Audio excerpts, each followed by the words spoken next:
So I work at this assisted living place, and as I was basically waiting on this lady to get done her shower, because I have to basically monitor her while she showers, so she won't have any falls. She said, you know what? You want to know something? I said, what's that? She said, if I were to live for myself, I wouldn't have been here. And it really was like out of the blue, so I didn't know what to say.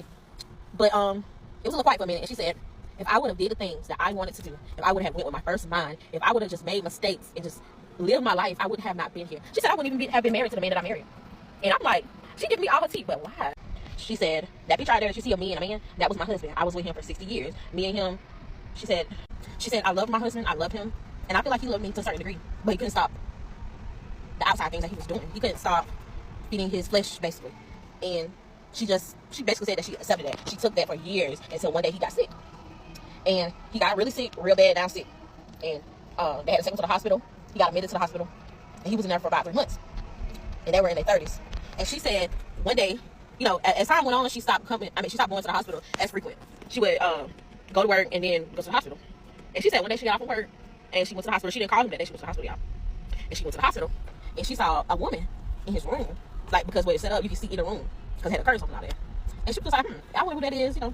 And she's watching from the nurse's station, right? And she's seen them kiss. And at that time, they had been married almost about 15 years, right?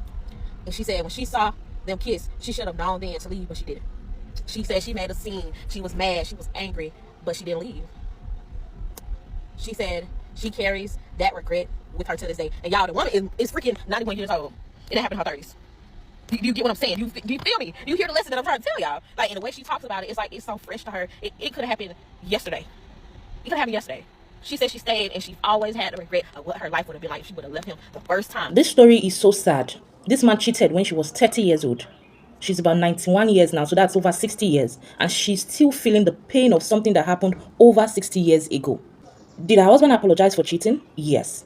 But is she healed? No. She's still feeling the pain. It was really hard for her to trust him again. Now, did this man stop cheating? No. He kept telling her that the man, and it is in a man's nature to do so. This woman is now 91 years old, but the pain of the past is still fresh in her heart. She's still wounded. Women need to normalize living. They really don't change. These men don't change. Walk away. Leave him where he is. If you can't change the man, you change the man.